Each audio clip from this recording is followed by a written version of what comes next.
मेरे फादर जो हैं उन्होंने ही सबसे ज़्यादा मुझे सपोर्ट किया है हर चीज़ में। कुछ भी ज़रूरत पड़ती थी, किताबें मंगवानी हैं, टेस्ट सीरीज़ मंगवानी है करोल बाग से, तो वही लेकर आते थे मेरे लिए, ताकि मेरा टाइम ना वेस्ट हो, मैं यहीं पर रहूँ घर पर। तो मेरी मदर ने मेरे को हर तरीके से सपोर्ट किया है। मेरी मदर होम मेकर हैं। मेरे भाई का मोरल सपोर्ट था। जब शुरू के मेरे 2 अटेम्प्ट्स नहीं हो पाए थे, तो जो एक तरीके का डीमोटिवेशन है, उससे उन्होंने मुझे बहुत सपोर्ट किया। उन्होंने उभारा मुझे ताकि मैं 3rd अटेम्प्ट में अच्छे से प्रिपेयर कर सकूं। अपनी सेल्फ स्टडी से यूपीएससी क्रैक करके 214वीं रैंक हासिल करने वाली हर्षिता शर्मा का कहना है कि यहाँ तक पहुँचने में उनकी पेरेंट्स ने खास मदद की है।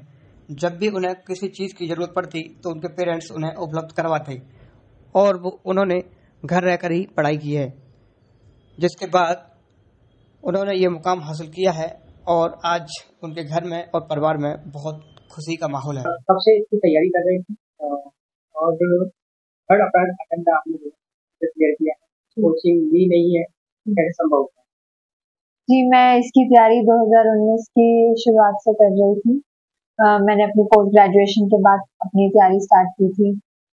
कोचिंग के बिना ये संभव इस हिसाब से हुआ कि मैंने जाना कि इसमें क्या स्टडी मटेरियल है और उसको रिगरसली रिवीजन किया, पढ़ा, कंसेप्ट क्लियर करे, बैक टू बैक बुक्स को पढ़ा, स्पेशली एनसीईआरटीज को, जो स्टैंडर्ड बुक्स हैं, न्यूज़ को कवर किया करंट अफेयर्स के लिए, न्यूज़पेपर से, हिंदू है, इंडियन एक्सप्रेस है, वहाँ से। तो उस हिसाब से मैंने अपनी प्रिपरेशन को पूरा किया। पहले 2 साल में मेरे को प्रीलिम्स और जो शुरू के पहले 2 अटेम्प्ट में, उसमें प्रीलिम्स में मेरे को बहुत प्रॉब्लम आ रही थी। मेरे प्रीलिम्स क्लियर नहीं हो रहे थे। जीएस और सीसैट दोनों में ही तकलीफ थी। तो जीएस के लिए मैंने हर सब्जेक्ट को स्पेसिफिक पढ़ाई करी, हर सब्जेक्ट की स्पेसिफिक तैयारी करी। एक सब्जेक्ट के लिए एनसीईआरटी और उसके बाद एक स्टैंडर्ड बुक को पढ़ा। उसके बाद उनको मल्टीपल टाइम रिवाइज किया, कम से कम 10 बार रिवाइज किया था हर चीज को। छोटे नोट्स बनाए थे, जो एक क्विक नोट्स होते हैं, शॉर्ट नोट्स, उनको बार बार रिवाइज किया था। प्रीवियस ईयर क्वेश्चन पेपर्स देखे थे ताकि अंदाजा हो जाए कि पैटर्न क्या है, और उस हिसाब से मैंने वो किया।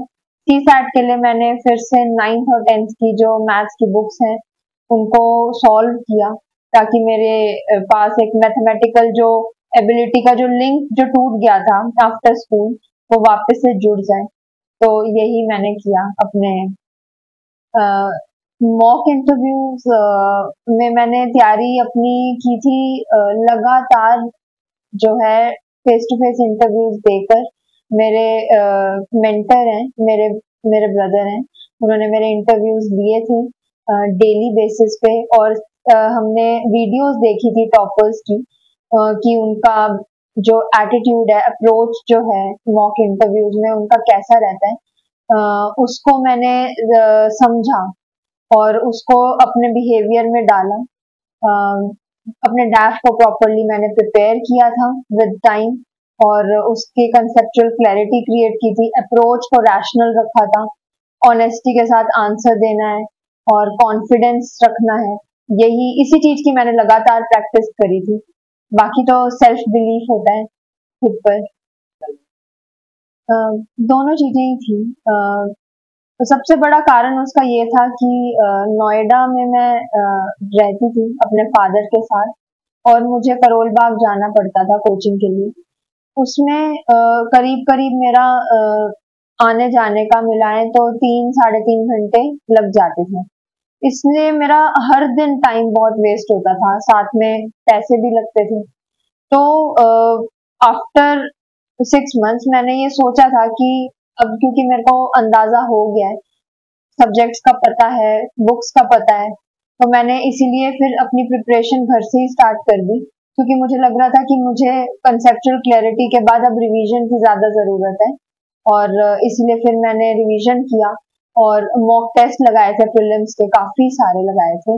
वो भी मैंने बुकलेट्स परचेज कर ली थी। मैंने एज सच कोई जो टेस्ट सीरीज है वो नहीं ज्वाइन करी थी किसी इंस्टीट्यूट की। पेरेंट्स का सपोर्ट सबसे ज्यादा था। मेरे फादर जो हैं उन्होंने ही सबसे ज्यादा मुझे सपोर्ट किया है हर चीज में। कुछ भी जरूरत पड़ती थी, किताबें मंगवानी है, टेस्ट सीरीज मंगवानी है करोल बाग से, तो वही लेकर आते थे मेरे लिए, ताकि मेरा टाइम ना वेस्ट हो, मैं यहीं पर रहूं घर पर। और मेरी मदर ने मेरे को हर तरीके से सपोर्ट किया है। मेरी मदर होम मेकर है। मेरे भाई का मोरल सपोर्ट था। जब शुरू के मेरे 2 अटेम्प्ट्स नहीं हो पाए थे, तो जो एक तरीके का डीमोटिवेशन है, उससे उन्होंने मुझे बहुत सपोर्ट किया। उन्होंने उभारा मुझे ताकि मैं 3rd अटेम्प्ट में अच्छे से प्रिपेयर कर सकूं। मेरी स्कूलिंग पंजाब से हुई है, डिस्ट्रिक्ट पटियाला, राजपुरा टाउन, वो मेरा बर्थ प्लेस है। मैंने अपनी 12th वहीं तक करी और उसके बाद मैं अपनी ग्रेजुएशन और पोस्ट ग्रेजुएशन करने के लिए दिल्ली आ गई थी। सो मेरी पढ़ाई जो है दिल्ली यूनिवर्सिटी से आगे की पूरी हुई है। मेरा सब्जेक्ट जूलॉजी था और उसी को ही मैंने अपना ऑप्शनल भी बनाया आगे जाकर। यूपीएससी का सपना मुझे स्कूल टाइम में 11th के टाइम पर मुझे मालूम पड़ा था। मेरे फादर ने मुझे बताया था about UPSC, what is bureaucracy and how a person can serve the society. तो उस चीज को मैंने बहुत बारीकी से ऑब्जर्व भी करा। तो ये सब मैंने दिल्ली में आके देखा भी। इससे मुझे और प्रेरणा मिली कि मुझे सर्विसेज में आना है, ताकि मैं एक पॉजिटिव चेंज लेकर आ सकूं सोसाइटी में। तो बस यही मेरी प्रेरणा का स्रोत है। आगे का क्या सपना? आगे का सपना जो है मेरा, वो है अच्छे से काम करना।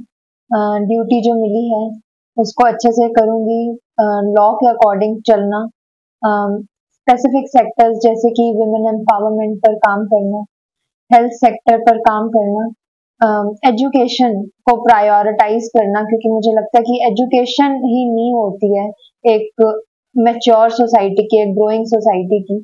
तो education would be my priority. मुझे लगता है कि यूपीएससी के लिए अगर आपके अंदर डिटर्मिनेशन है, एक सेल्फ बिलीफ है, तो आप कर सकते हो। आपको अगर फेलियर देखना भी पड़ रहा है तो आप उससे घबराइए मत, क्योंकि फेलियर्स जो हैं वो आपको सिखाते हैं कि आपने कहाँ गलती करी है और फिर आप उससे सीख कर आगे बढ़ सकते हैं। और ये मैंने भी अपनी जर्नी में सीखा। दूसरी चीज ये है कि उससे डीमोटिवेट नहीं होना है। गलत जो कुछ सोचते हैं, जैसे सुसाइडल थॉट्स आते हैं, डिप्रेशन आता है, ये सब की तरफ आगे नहीं जाना है। पॉजिटिव आउटलुक होना चाहिए। और ये एक एग्जाम है, एग्जाम को एग्जाम की तरह ही लेना चाहिए। ये लाइफ से ज्यादा बड़ा नहीं है। अपॉर्चुनिटीज लाइफ में आती ही रहेंगी।